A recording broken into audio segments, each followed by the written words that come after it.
Hello, hello. I'm back for the first time in around 4 or 5 months. For the first time, I am back. I'm with Thomas and Gavin. I mispronounced his name again, as is culture on this channel. How are you both? We'll start with you, Thomas. Yeah, I'm doing fantastic, mate. Doing fantastic. Very That's well, great. thank you. And I've just got something to share with you, with you, Thomas, and you, Gavin. Or you've already seen it. I've got something to share with the chat as well. Just take a look at this. This is some interesting information about how I'm feeling right now, and I think about how many of the Manchester United fans are feeling right now. Give this a watch. And I'm feeling. Today I feel Qatari. I'm feeling good. That is how I feel right now. Today, I'm feeling Qatari. Can't beat a bit of Mr. Bubble. Absolutely love him. He's great. Absolutely. Yeah, of course. And obviously, we're here today to discuss it. We can't remove the possibility of Sir Jim Ratcliffe acquiring the club or anything like that. However, and I know he has officially bidded. However, I just can't see any other bid winning because, first of all, from what the information that's been out there, all I have seen is that Ratcliffe's bid will be about 4 billion and Qatari's 4.5 to 5 billion. I just want to get, first of all, your initial reaction was. We'll start with you, Gavin, and your feeling right now as a Manchester United fan. Excitement. I've lived this Glazer hell for a very long time. I've seen us succeed despite the Glazers, in spite of the Glazers. We've struggled because of the Glazers. We've lost money. We've lost the grandeur of this club and what we were capable of back in Sir Alex's time and whatnot. We've seen the stadium just decay and the training facilities. Everything has just crumbled around us. So when you see these people that are coming out and the things that they are saying, all it can do is fill you with real excitement about what's going to come. Obviously, there are, shall we say, discrepancies with regards to people's, belief structure with regards to human rights and things like that. But whichever one goes ahead and buys us, there's going to be something that somebody's not happy with anyway. So I liked your tweet that you wrote earlier with regards to the soul of the club. I totally 100% agree that the fans are what makes this club great. It's not the owners. We have made the club the biggest club in the world. We've got 500, what is it, 5 billion? Sorry, 5 billion fans, is it? Was it? Something no, I think it's around 1 billion fans. Is it? Yeah, I think it's around 1 billion. And we are doing that in spite of the Glazers. Our soul, if it was on the owners, would have been gone a long time ago, had that been the catalyst for our club, but it's not. So whether it's the Qataris, whether it's Sir Jim Ratcliffe, whether it's some investment group from America or the Saudis, there's going to be a part of the United fan base that's not happy. What I would say is, as a fan base, we should be united and backing Ten Hag, because at the end of the day, he's the one that's going to be doing everything in his power to bring us back to relevancy.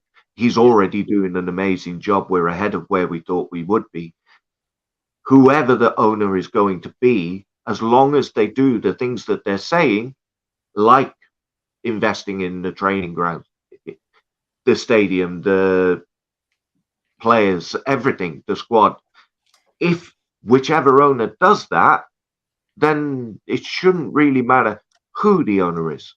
What we don't want is another model similar to the Glazers, and I don't think we're going to get that because at the moment, profit-wise, we aren't profitable. You know, the amount of money, the debt, and everything, we're not profitable. Hence the reason why the Glazers are selling. So we need money to come into the club to even compete with the likes of Newcastle, with the likes of Chelsea, with the likes of Man City, for as long as they're in the league until they get relegated. So try not to focus on who the owners are and focus on what they're going to do for the club. Yeah, I agree with this. Obviously, and I've had conversations today on Twitter with people. I was speaking to someone who I respect an awful lot, who has said he doesn't feel like he could support Manchester United anymore if we are owned by a state. However, what I was saying is, because someone else was sort of arguing his point and kept arguing and I felt like trying to change his opinion, and the different opinion was forbidden. However, what I was saying was, myself, I really want the Qatari ownership, and I've spoke to TA who made a chat saying today I feel Qatari. I've spoke to him in DMs, and I've spoke to him several times, and spoke to other people several times about this, and I myself want the Qatari ownership. However, I feel like I would be stupid to sort of deny any possible issues, any possible abuses of human rights, etc. You've only got to look at the fallout of the World Cup. There were so many people that boycotted it. There were so many people that were protesting it. It's going to be the same should the Qatari owners come and own Manchester United. But all I would say is, where was the fire when Newcastle were taken over? When Man City were taken over? When PSG were taken over? You know, where was the fire then? We've had Qatar sponsoring Barcelona in the past. We've had the Emirates not only on the Arsenal shirt, but on their stadium. So to suddenly get moral about us being owned by Qatar is a bit, I don't know, it just doesn't fit right, you know. You can't then, like, you can't, and I will come to you in a second, Thomas, you can't just grow a moral compass now like that. If you had a moral compass and you claim to have a moral compass, especially about ownership in football, in my opinion, you should have started this in 2003 with Roman Abramovich's acquisition of Chelsea. Then in 2004 with the Glazers' acquisition of shares of Manchester United. Then in 2008 with Abu Dhabi's acquisition of Manchester City. And then in 2011, Qatar's ownership of PSG. And it goes on and on and on and on. Football's soul, because I'll come on to Manchester United's soul in a second. Football's soul, in my opinion, was sold down the river a long time ago.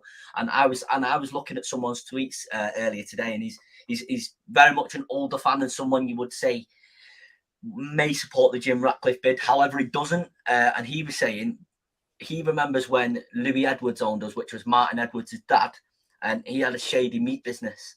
And our fans didn't agree with that ownership model back then. So we're never all going to agree on an ownership model. The soul of footballers was sold a long time ago. We just had a World Cup in December and November. We just had a World Cup in December and November where things happened whilst building them stadiums, shady things. However, we can't then bring that into our club, because the soul of Manchester United is Sir Matt Busby, it is winning, it is Harry Gregg, it is Jimmy Murphy, it is Bobby Charlton, it is Sir Alex Ferguson, it is Duncan Edwards. This is the soul of Manchester United. The soul of Manchester United is also belongs to the fans. It doesn't belong to any owner. The soul of Manchester United does not belong to the Glazers, because I remember being sat in Old Trafford, losing 2-0 to Burnley, and it's a very memorable loss for many Manchester United fans, and I think many across the world. It's a very memorable loss, and it felt like there was no hope, there was no way back. I remember being sat in Old Trafford that day and singing Glazers out, Glazers out, Glazers out, and we were all singing it. And I remember, and the soul has not been lost in Old Trafford. The soul will never be lost at Manchester United. It will never ever be lost. But you've waited a while for me to come to you. I'm going to read chats and then I'm going to come to you, Thomas.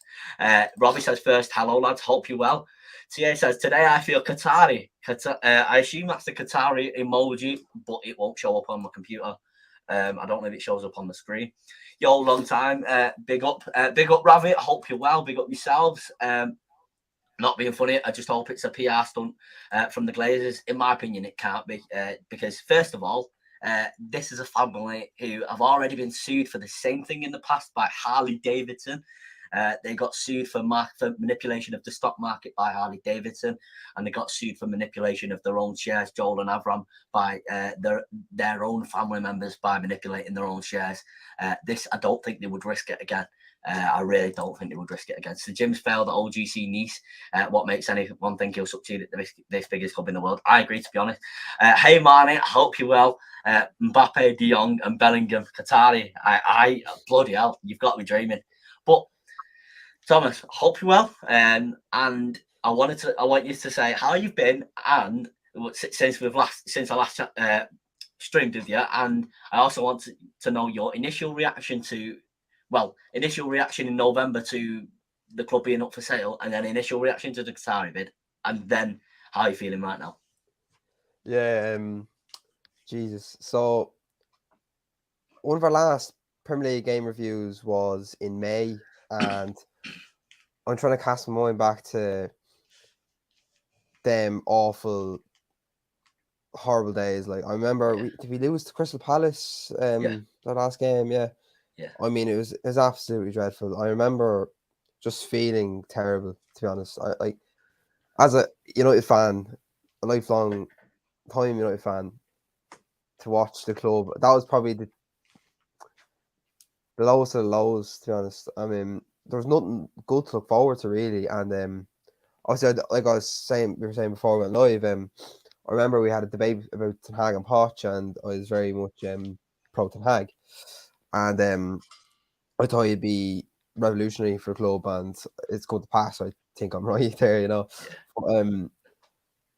I just remember it was really depressing, like, and obviously we got to the summer. We were linked. I remember I was on holiday actually, and we were linked to Arnautovic and Adrian Rabiot.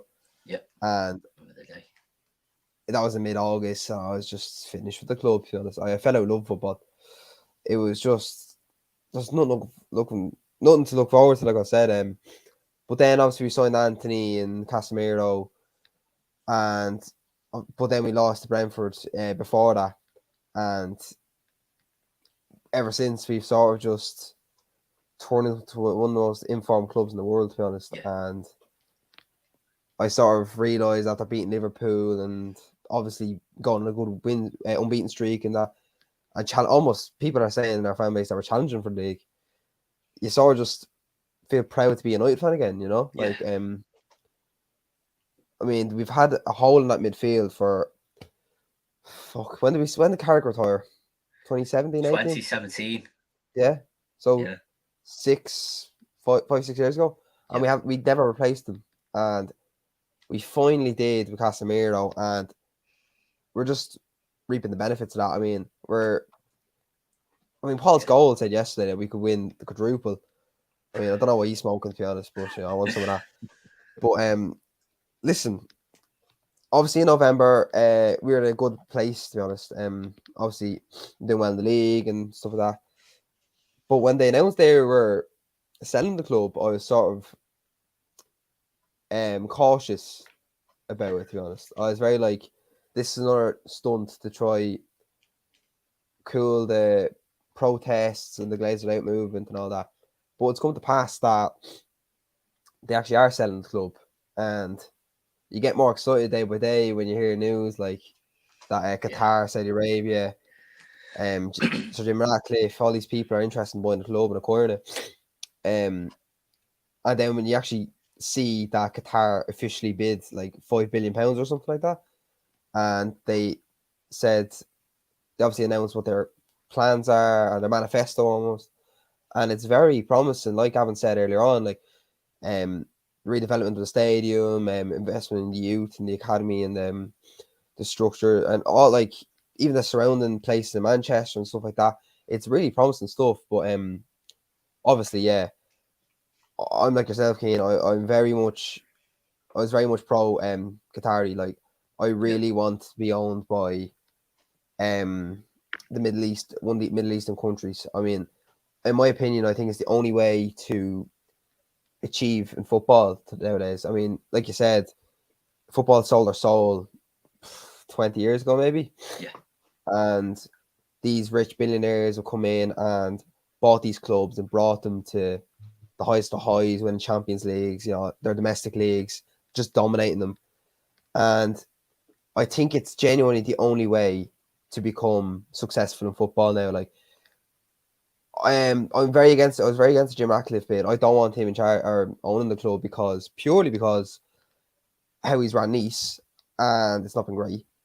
And as well as that, I don't think you can buy a football club and run it purely off of the profits of the club. I don't think you can do that anymore, especially as a big club. Buying the best young players, the best talent, world-class players, you just can't do it. Like, that's why the likes of Bournemouth, well, obviously, that's a bad example. It's literally what FSG are doing with Liverpool. Yeah. I watch a classic Liverpool content creator, shout out Don Sam Six. And it's literally what FSG are doing with Liverpool. And I was watching his video last night, and lack of investment, running off profit, running off their own revenue. It's literally what they're doing, and it's not working. Like this, maybe they'll get to the top, but the sustained success, it's impossible. Thing is, there was a time where that could have been possible because the revenue that we were making was quite substantial. But with the debt that we've got and the way that the Glazers have run the club into the ground financially and figuratively, it's not sustainable. That's why they're getting out. It's not sustainable to run a club on the money that the club makes, even though we've got the fan base that we have and the revenue and the sponsors. I mean, even Team Viewer are getting out. They haven't been there long, and they're already saying, "Yeah, we don't want to renew." Yeah, I agree. There's so many variables that go into this Ratcliffe bid as well, because I'm seeing that like just over the past half an hour, he wants to put the Manchester back in Manchester United. And he wants to run it. It's gonna be via backing from Wall Street banks. And do I want to be linked to some of the biggest banks in the world yet again? JP Morgan, who, by the way, backed the European Super League, and are still backing the European Super League right to this day. Apparently, Sir Jim was gonna get the banks to almost invest to get rid of the debt and to bring his bid up, which then means they'll want a return on that investment. And is that going to come out of what goes into the club? Is that going to come out of like dividends, what the Glazers were doing? Maybe not straight away, because they've got the Glazer rule in now. I think what is it? No dividends for 10 years, is it? Something like that. Yeah.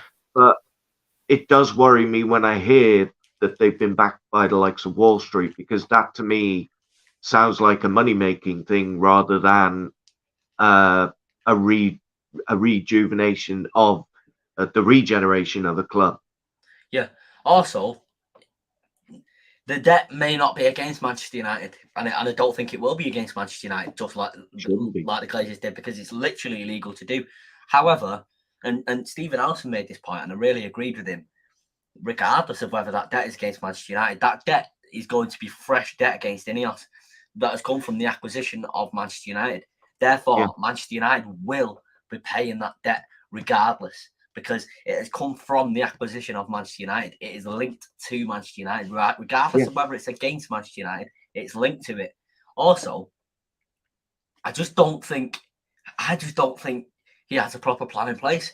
We're getting each day. We're getting plans. We're getting plans leaked, maybe not leaked, but reports of plans from Qatar of new stadium, of infrastructure, of investing in the community around Manchester, which, by the way, if they followed through on, would be something they actually followed through on, because Abu Dhabi promised to follow through on investment in the Manchester area around Manchester City. And I can tell you firsthand, because I've got family members who live around the area, literally a passageway from Manchester City, that area has not been invested in by Abu Dhabi and has not been invested in by Manchester City. That was a PR campaign, and it was bought very well by football fans around the world, because obviously not many people are there to see it firsthand. So that will be a bonus. And I don't believe that we would need to cook the books like Manchester City. We don't need to cook the books. Why would we need to do that? We don't need to artificially implement money and start financial doping. Because first of all, building a new stadium and training facilities is not about FFP. It isn't included in FFP rules. And second of all, having a proper ambition and to win, for me, it means so much, because I was saying a few months ago, this is one of the Glazers' biggest problems. Obviously, you've got the forefront problems, the debt and the people that are in charge, the nepotism in the football club, including the director of operations who was employed today from Everton. You've got all these problems, but the ambition to win, to absolutely aggressively win every single year, it's not been there under the Glazers. And we won with Sir Alex Ferguson in spite of the Glazers. So the ambition to win under Qatari ownership, for me, it would be more than the ambition to win under the Glazers or Sir Jim Ratcliffe. Therefore, I would want that. Do you know what I mean? Do you agree? Yeah. And both of you. Yeah. Gavin, you can go first. Yeah. I mean, I agree with it. Because rival fans are saying it's like I'm seeing rival fans saying it's about signings, it's about just spending another 100 million, and it's not, is it? It's obviously not. As fans, we want to win. We do want to win. As Manchester United fans, we deserve that. And as Manchester United fans, we have been we've been Deprived. Yeah, deprived of that. Sorry, we've been starved of that for so many years. And there's so much to say, but it's a struggle to get it all out, because it's obviously it's such a relief, but obviously it's still quite a little bit cautious, because number one, they've not sold yet, and number two, they've not sold to anyone yet. They've not accepted anyone's bid yet. So for me, I just want to be a little bit cautious. But under Qatari ownership, I'm going to start with you, Thomas. I'm going to say, within the next 5 years, what do you want to see? Because first of all, I'm going to ask you about the stadium, because I can understand both points of view of the stadium, and I'll give my point of view when I've got both of yours. The points of view of the stadium and the infrastructure, etc. What do you want to see, and not just based on signings, etc. Yeah, the stadium thing's interesting, because I've been to Old Trafford about 4 times, I think, and it's obviously an amazing spectacle. There's 80,000 people. It's very good, and you can just sort of get the emotion or the atmosphere when you're there. Now, it sounds obvious, but it's just the truth. It's immaculate. In terms of the redevelopment of the stadium, I don't think we should knock it down and build one somewhere else. Like, football is like a religion to many people, including myself. Like, I don't think you should destroy like holy ground almost and just build a new fucking stadium north of the city, like, I want, obviously, you have the sports example where the new Tottenham Hotspur Stadium, it's very much Americanized, like I like to call it, where it can host NFL games and stuff like that, and have obviously modern technology with, you obviously seeing with like filling your own pints of beer and stuff like that. Like, I do love that element of it, and I think because Super League is a completely different conversation we're probably going to have in the future, but I heavily believe it's going to happen in the next 3 years. So modernizing stadiums makes a lot of sense, and if Qatar are going to invest this much money in the club, I wouldn't be surprised to see not like, completely knocked down because there'll be absolute outrage and things like that, like protests and all. But I think it will be probably 90,000, 95,000, pushing 100. And I wouldn't be surprised because I like to think that this follows on to the next answer and your next point to your question. I think the reconstruction of the stadium will coincide with our progress on the pitch. I think in the next 5 years, ideally, I would like. See, it's hard because, or it's easy. Sorry. With Newcastle, there's obviously a clear plan there, and they're exceeding them plans by. They might get top four this year, which is jumping a few years ahead. I don't think there should be a progression with this club. We're one of the biggest clubs in the world. We've one of the biggest fan bases in the world. I expect to be challenging for league every single season. That's just my the standards. Yeah, those are my exactly. Those are my standards as a United fan. And I don't think it's Sir Alex put that in us. Exactly. I don't think it's too crazy to believe we can win the league next year. Like if we get funded, I mean, boy, Jude Bellingham, Victor Osimhen, fucking or Vlahovic, or a new right back, a new like attacking midfielder. Realistically, we could be challenging for the league, and it sounds crazy, but I expect that. And if we're going to get new owners, that's what I expect to be challenging. For me, I don't want to. I've called a few people alarmist for saying we're going to challenge for the league this season because I feel it really. I don't want to put unnecessary pressure, and I know as fans we've got to have standards. Unnecessary pressure on this squad. We have to, and I want to get your guys. Obviously, I know a few aren't United fans in this chat, but I also want to get everyone. I know there's not a lot of people in here, but everyone who's in this chat. I want to get your thoughts on what the plans should be over the next 3 to 5 years. But we have to put into account this season, we are playing literally, not even like it's not even an exaggeration, literally every 3 days, literally. So we've got to let's think about this because I don't feel like it's been discussed enough what we are actually doing here as a team, as Ten Hag, and how well we're doing because. Let's say, so we played last night, Thursday, so today will be for recovery, some days off, because the flew home last night, so definitely going to be a day off today. Friday, day off. Saturday, training. Sunday, game day. So 1 day off, 1 day training, game day. There's not much that you can do in terms of tactical work or anything, really. Like, you've got such a short turnaround every single week. And we've got probably, in my opinion, after that final whistle goes on Sunday against Leicester, we've got the most important week that we've had since May 2021 for this club coming up. It's a very, very, very important week because if we beat Barcelona and we beat Newcastle, we've got a trophy for it, first of all. And then second of all, we can go and win the Europa League. I feel like we're favourites because Arsenal will focus on the league.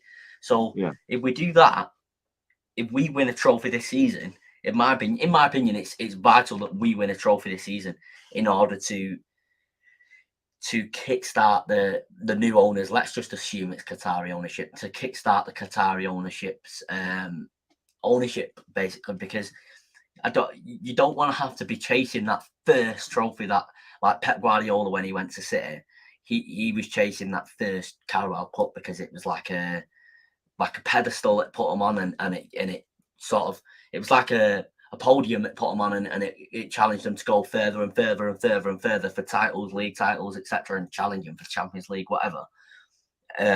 I feel like we can go to that point now rather than getting a new ownership and going to that point, because it will help in the Qataris' sort of acquisition of United for us to go and win the league title next season, as you say, Thomas. Gavin, let's go to you.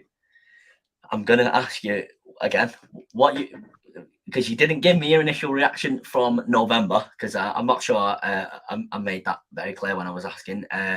So what your initial reaction was in November and what you want in terms of infrastructure, etc., for the club within the next 3 to 5 years. It can be short term and it can be long term too. Initial reaction to the club being put up for sale in November Oh, right. when France were Well, playing Denmark. yeah. Initially, I was quite, cautious. I cautiously optimistic because, it's something that we've wanted for a long time, and I was sort of like, well, I'm not going to get too carried away. Let's see where it goes, because it was not really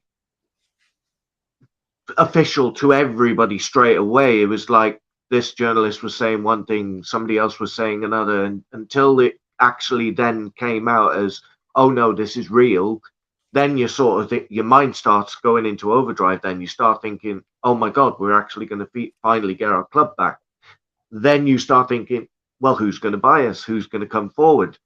And the excitement builds over time, and that goes in line with the club. For me, rejuvenation over rebuild. I think renovate the existing stadium, because Okay. there's a heritage and history that comes with the stadium. It's not just a building. I like what Thomas said. It is like a church. It is like a place of worship. People go there.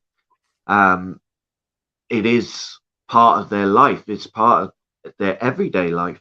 Yeah. And it's such a big part of Manchester, which again is expanding rapidly. The city centre is almost part of Old Trafford. It's everything around it is sort of falling into place. And I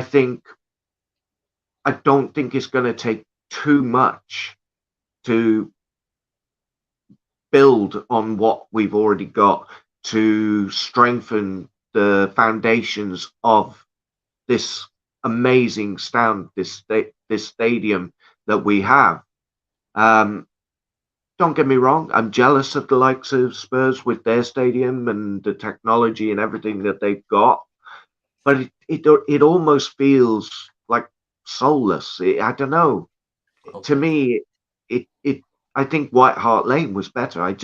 You feel more in touch with the fans, kind of thing, and that's what you get at Old Trafford. Yeah. The feeling of the fans and the players. It's almost like it's in sync. It's almost like, I don't know, harmony. And to rebuild something else that might be next to where Old Trafford is, yeah, it's going to look nice, and yes, it's going to be top of the range, but it's not going to be what we know as Manchester United Stadium. So I would like to see what they can do with the stadium. So I personally think that if they are going to increase the capacity, because we are the biggest in terms of club with 75,000, I think they're going to try and top Wembley and be the largest in the country. And the good thing about it is, whatever they go to, they know they'll fill it. If we renovate Old Trafford, would you two? Well, I suppose, in my opinion, it's the only option, unfortunately. Would you two agree that we would most likely have to share the Etihad with City? No. No. What would be the other option? I'd rather go to Salford. But I was then discussing this with my uncle, and we were discussing the feasibility, and the feasibility, we simply don't know whether it's possible, because the amount of season ticket holders we've got, the amount of corporate tickets we absolutely have to sell, just based on like how big the club is, etc., etc. Can Salford City do that? Because I wouldn't want to share the Etihad with City, but if it's the only option, not at no cost, because I know it's happened before, and I don't know. For me, if we renovated Old Trafford, it would feel like the only option, because what else is the other option with Salford City without the amount of season ticket holders, the amount of corporate tickets, etc.? Yeah. For me, though, I'm going to disagree with the stadium point of view, because, and I'm going to bring a different point of view in here. In December 2018, I went to the Parc des Princes PSG stadium, and I'm sure we all watched the PSG versus Bayern Munich match midweek, and we saw like it looked like the whole stand was on fire, and it wasn't, obviously. the PSG Ultras, which from what it looks like on TV, they've been moved to the other side of the stadium to where they were when I went. It was PSG versus FC Nantes or FC Nantes. I don't know how you pronounce it. And for me, it felt like there was a real soul in that stadium. But even more, I went to the Allianz Arena in January 2020, Bayern Munich versus Schalke, historic game, that 5-0 Bayern Munich it was. And that stadium, wow, I don't know how to describe it. Maybe it's because I'm younger. Maybe it's because I love I love the aesthetics of things and things like that. But I really want, and I'm not afraid to say it, I really want the shiny new stadium. I understand that people like Duncan Edwards and Harry Gregg and Tommy Taylor and Sir Matt Busby and etc. have been in this stadium and have achieved great things with Manchester United in Old Trafford. However, the amount of times it's already been renovated anyway, is it still the same? For me, obviously it feels the same, but is it still the same stadium? If the Qataris could renovate, if the option is they could renovate Old Trafford and make it into something such as what Florentino Perez has done with the Bernabeu, I would love that to happen. Would that be an option that you think is feasible, Thomas? It's funny because obviously I'm Irish and I haven't been loads as much as you. But it is mad because obviously Gavin, you're Welsh yourself, aren't you? So we wouldn't have gone as much compared to Keane. And obviously Keane, are you still season 2 holder this season? Yeah. I just don't go to the cup games like Barcelona, etc. That's fair, yeah. But it's just funny how that's a point of view you're saying when I thought a lot of, obviously on Twitter and the social media and stuff, people of your description would be called legacy fans and racist and all this because they don't like any other fans. And all. Obviously, that's not true for more than half. Like the majority, it's just a stereotype. But it's just funny how your point of view is like that when you're the one who obviously. Now, I doubt the novelty is worn off it for you, but it's just funny how that's your point of view. When I do think there's an age divide as well. I think the older the fan, the more, I don't know, emotion there is with regards to Old Trafford. And I do think that people who go frequently, they're more likely to go, well, I've spent as much time as I can in this stadium, and as much as I love it, we need to move forward to the next level. I agree. So I respect what people feel in that sense. I do think, even though that a lot of work has been done on the stadium, I do think that the foundations are good, and there are ways that they can do it stand by stand. Yes, we might have reduced numbers as they renovate each stand, but there are ways that they can do it. And I mean, even just watching Wrexham, what they were doing with their stadium, there was one stand that was completely gone that they were rebuilding.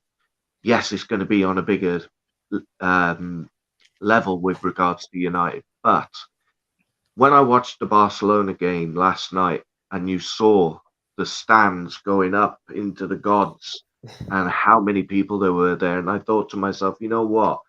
We could have something like that where it's just encompassed with everybody who loves the club, and it'll still have that emotion that people have for the club, have for the stadium, all the years, all the memories, all the history and whatnot. Yeah.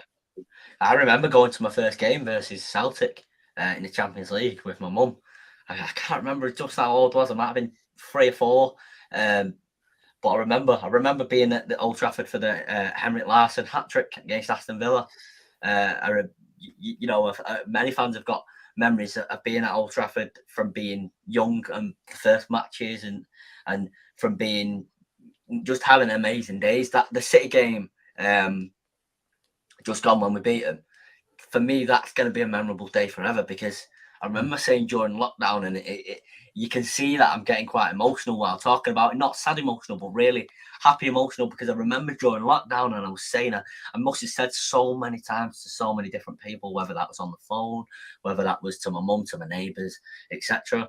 I cannot wait until I'm back in the ground just hugging random people, going, come on.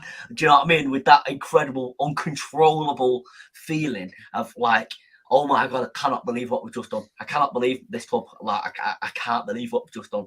And I remember during lockdown, we were so deprived of that because you two will know more than anyone. I bloody love Ole Gunnar Solskjaer as a legend, but the Ole Gunnar Solskjaer era, we couldn't have felt that much because we didn't have that in the stadium because most of his era was spent in lockdown.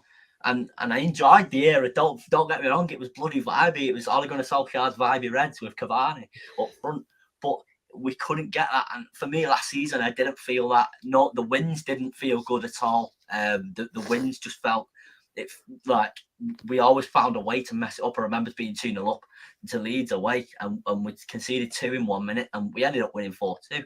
But it didn't feel as good as that City win at home the other week. I weren't at the Liverpool game at the start of the season. I was in Benidorm on holiday, but just people putting their arms around you, going, "Come on!" Just random people sat near you, and I couldn't believe it. And by the way, I do want to say something. By the way, because I seen a lot of mixed reaction to that draw last night, the Barcelona draw, and I remember I was put on social media several times. I walk out of Old Trafford ranting and raving when we just drew. I did it against Leeds last week. I had a right big rant. I remember when we drew against Newcastle in October, I had a right big rant walking out of Old Trafford. But last night, and it encompasses for me how we're all feeling about the team. Last night was a moment where I sat there and I thought, I'm proud. I'm proud of this team. I'm proud of Ten Hag, and I'm proud of what we're building. I'm also proud of the 1958 as well. I want to get that in there because I'm going to ask your opinions in a minute. For me, the 1958 has been exactly what we've needed because the Glazers' plan, it was part of the plan. It was part of their regime, their authoritarian regime where no one is allowed to speak out against them. It was part of that regime that this fan base is an absolute divide, whether that's Ole Gunnar Solskjaer in, Ole Gunnar Solskjaer out, Moyes in, Moyes out, Van Gaal in, Van Gaal out, Mourinho in, Mourinho out, Ralph in, Ralph out. And it was just an absolute divide of how to get the Glazers out, of what we should do, etc., etc. And they plan that. They plan that with their PR machine. They plan that with certain things they were doing, certain people they were employing, certain commercial brands they were doing. It was all part of the plan. And the 1958 have come together, in my opinion, and had a real concentrated, focused vision and clear plan, I guess, to protest consistently. Because other groups, yes, they've protested, and yes, the fans, but have they protested consistently? No. Have they done this? No. Whether despite their best efforts, it's not come to fruition as claimed by themselves. I'm not sure whether I believe that or not. I don't know. However, the 1958 have really, and I joined the protest. I don't often go to the protest just due to certain things like travel, getting to the match, etc. at the right time. But I joined the protest just before the City game, and I remember how emotional it felt, and it got me pumped up for the game. And for me, it just encompasses everything what the 1958 have done. Here's a picture. Hold on, just give me a second. Here is a picture from the protest there, and I'll put it up again. The 1958 have really managed to not only get the fans on side and unite the fan base. In my opinion, what they've managed to do is, let's say, because there's always been this whisper that the Glazers might get potential partial investors, and the root cause of the problem, whether bloody people see Cristiano Ronaldo as a problem, Anthony Elanga as a problem, the root cause of the problem is Joe Glazer, Avram Glazer, and all the siblings that own Manchester United. They are the root cause, and essentially what the 1958 have done, in my opinion, is put the word out there to everyone, to the whole world, to media, TV channels, etc. These are toxic to the brand, and if you invest in this club and keep them here and bankroll them, you will face the same wrath that they have faced. You will face the wrath of Manchester United fans again and again and again and again, and you'll continue to, and it cannot be allowed to happen. So I just want to get your thoughts on the 1958 and what they've done. We'll start with you, Thomas. Oh Jesus, this is controversial. So I have my opinion on 1958, and it's not a nice one. To be Okay. honest, I agree with everything you said. You're completely right. I just don't think they necessarily care about the worldwide fan base Okay. because obviously it I'm all not sure depends I agree, on but obviously we're entitled to different opinions.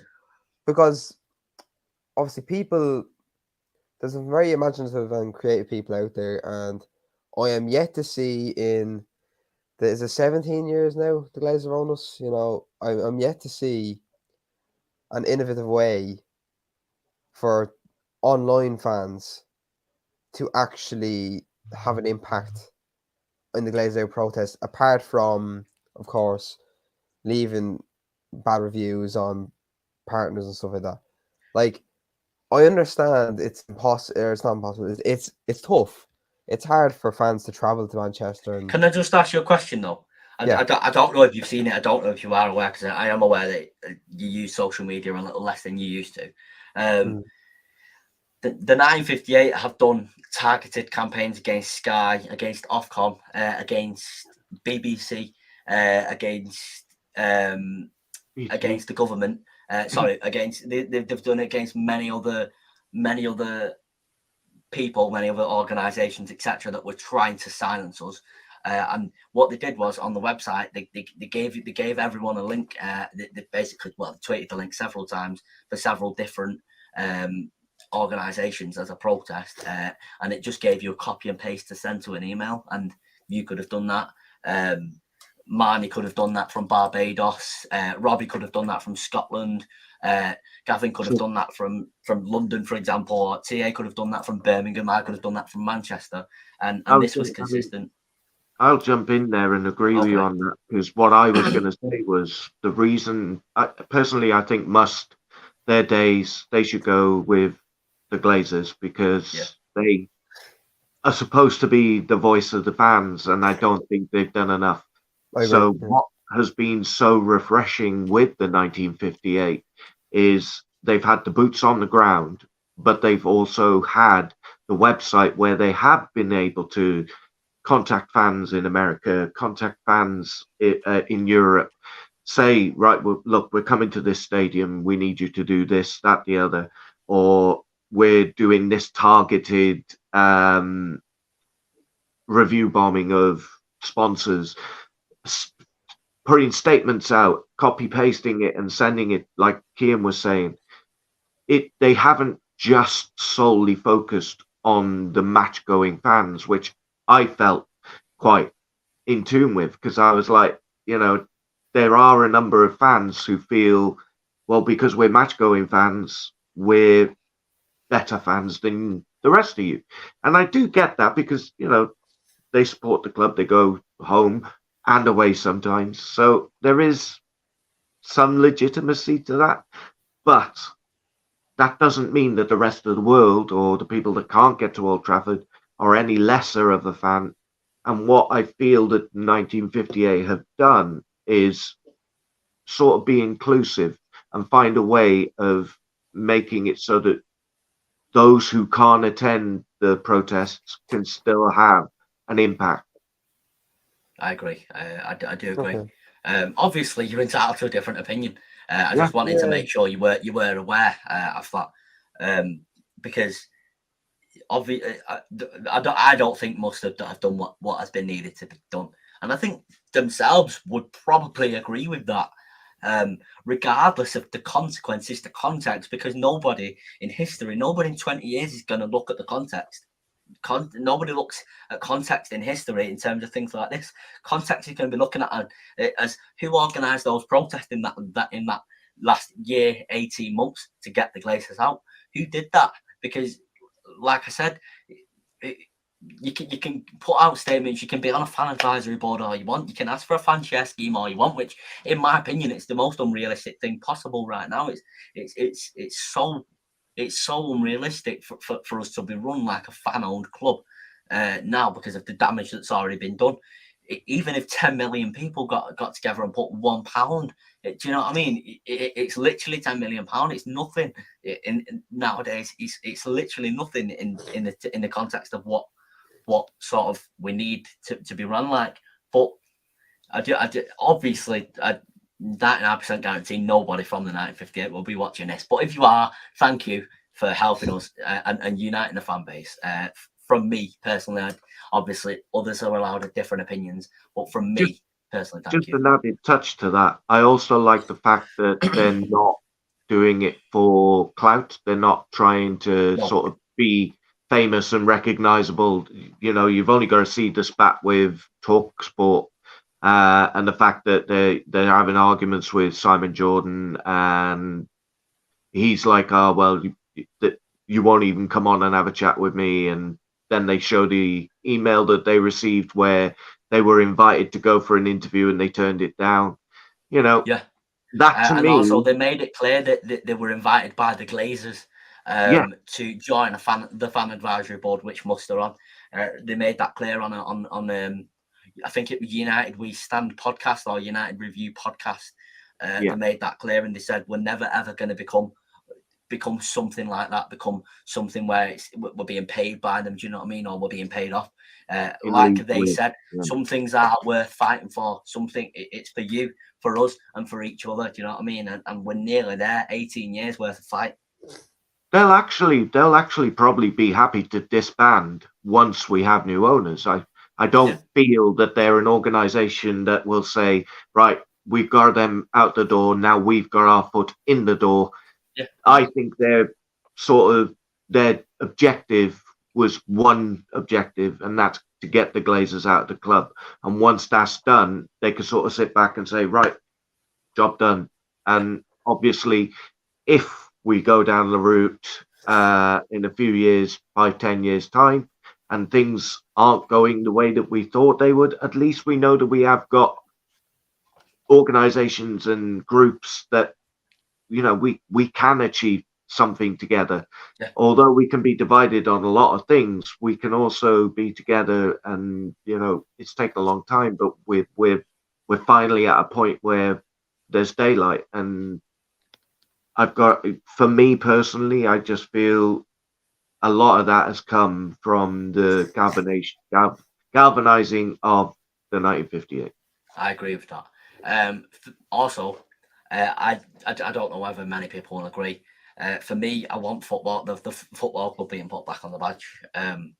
Just to remind the world, we are a football club and not business. We are not here to be milked. We are not here to be sort of stripping of assets. We are here to be treated as a football club, by a football club, and by owners who actually care. Do you both agree? Yeah.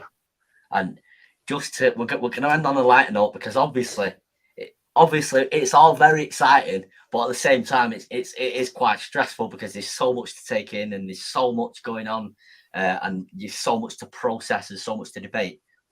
3 statement signings you would like over the next 2 years. We'll start with you, Gavin. Ooh, that's a good one.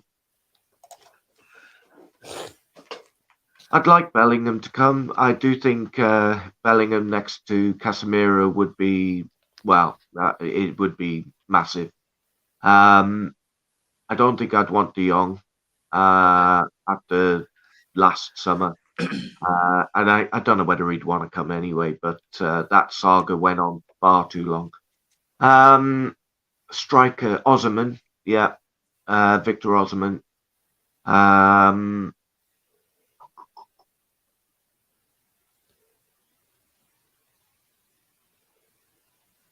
I don't know, thinking of a right back or a backup goalkeeper, but I don't think we need to go nuts in the first transfer window. I think this is going to be a gradual thing.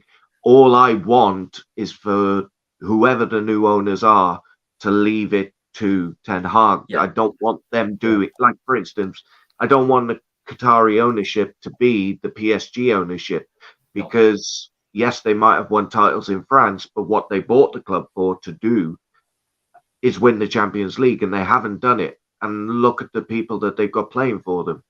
You know, Yeah. just buying the best players and chucking them in the team doesn't necessarily mean they're going to click. Look at Chelsea. You know, they've had some good players. Will they click? It might take time. So I do think this has got to be a gradual thing. I agree. I'm gonna say I am gonna say, so TA said Bellingham, Tomori, Kane. I'm gonna say Bellingham, Osimhen, because what a finish tonight, by the way. What a finish. I don't know if anyone else seen it. What a goal that was. It was an unbelievable goal. Bellingham, Osimhen, and Caicedo, I'm gonna say. And I think Caicedo could be a good shout as a replacement for Fred, maybe. I'm not so convinced on giving Fred a contract yet. My opinion can be changed. I do understand why people are thinking Kane. I really do. But for me, with Osman, you're getting a project. You're getting somebody who you can mold and shape to be something really special. And he's already got those qualities right now. And you put him in the hands of Eric Ten Hag, you've seen how rejuvenated Rashford is. And that's where my thinking sort of is. Yes, Kane is world class. Yes, he's a goal scorer. But there's no longevity with Kane. Whereas with Victor Osimhen, you're getting somebody who's special, who you can mold and have for a few years. Yeah, I agree. What are your three options, Thomas? I'm glad to go last here because I'm sort of just taking in all your opinions in terms of this one. I'm going to combine them all actually, because ideally I can name anyone, but all I care about is Ten Hag being backed. And the big worry I had was in terms of I'm all, like I said before, I'm all for the Qatari ownership, but if there's a problem, I would have said is if I don't want to be run like PSG where they have cycles of managers every 2-3 years and don't actually back them properly instead of giving them glittery signings, you know. But if I had the choice, I'd like in terms of statement signings, when Varane gets to an age where he's a bit injury prone and he turns to a great backup option, I want Tomori. Yeah. Okay. Jude Bellingham is an obvious one, I think. Just makes sense. You know, we should have signed him 3 years ago. I don't know how the fuck we bottled that, but we did. Took him round Carrington with Cantona, by the way. Cantona and fucking Sir Alex is a joke. Like, I don't know how we did that or how we didn't do that. He made the right choice though, I think. He wouldn't have played under us, but and up front is an interesting one because I think I've talked about this before on game reviews and stuff, like about Harry Kane. Like, I just don't understand like why we should go for him. He's going to be injured all the time, but I prefer Mbappe or Osimhen. Either or would be great. But in terms of Kane, right, I'm going to say this now. I think he's probably going to end up at Chelsea, to be honest. Yeah, but that's an interesting shout, and you won't be surprised. Just because, man, like he wants to stay. Yeah, exactly. You know, he wants to stay in the Premier League to break Shearer's records, and he's only going to go to one of the top 6-4 teams. He won't go to Liverpool, which makes no sense. Arsenal, he's a Spurs player and captain, like, you know, makes no sense. United makes sense, but I don't think he's Ten Hag's type of striker, to be honest. And I don't want him anywhere near the club, to be honest. He's expensive. He's almost 30. He gets a 3-month ankle injury every season. And I think Chelsea, it might end up at Chelsea because he's a big name, English striker, like Gavin said, a lot of money, and Poch might end up being our new manager. Yeah. And he could stay in London, you know. A certain man that I campaigned for, it's not working out. The club was too big for him, and I have to admit, I still think he's a top coach, Graham Potter, but it's just too big for him. I feel like he's out of his depth. Maybe. Yeah. I've heard there's a guy who plays for this club called Al Nasser. Apparently he's really good. Oh, I heard him, yeah. Portuguese fella. Some guy called Ronaldo. But no, talking about Kane. I've never heard of him. I've never heard of him. No, he's up and coming. He's up and coming. He's 38 years young. But when you think of Harry Kane, he's very similar in the sense of what Ronaldo is. He's a penalty box striker, and Ronaldo was not really suitable for our system, which is why he ended up being left on the bench. So I don't know whether Kane is mobile enough to be playing the system that we need. If you watch the likes of Martial and the way that he comes and holds up the play, links the wing and gets in the box. Yes, Kane can do that. Yes, Kane gets assists, but I don't think he's as mobile, especially with the age, as he might have been a few years ago. So I do think it would be a risk because I just don't know whether he suits the system. Completely agree. Yeah, I do kind of agree. I think it would just be. I've got no doubt about Kane's class, and Kane's ability. I'm proud. Well, I wish he would win us some trophies, but I'm proud that he's the country's captain. Just, as a man, he's just a nice guy, and a class footballer. But I just don't think it would be the right move. And I have got nothing against Harry Kane. I've tweeted about him enough times and said that he's class enough times. But sometimes it's just not the right move. But I'm going to call out one of our players here, Anthony Martial. Please fix your bloody body. Just fix your body.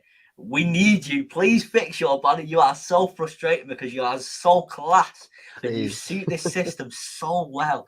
But we need you. Like, you are, no offense, but you're useless when you're not fit. We need you, and we're visibly better with you on the pitch. Visibly better.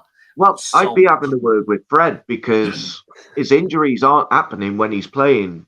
It's happening in training. So I'd be having a word with Fred and saying, mate, just calm down with the tackling. It's just training. Definitely. Right, let's go through the comments here. I know this is obviously about Qatari bits, but what's your guys' score predictions for the cup final next week?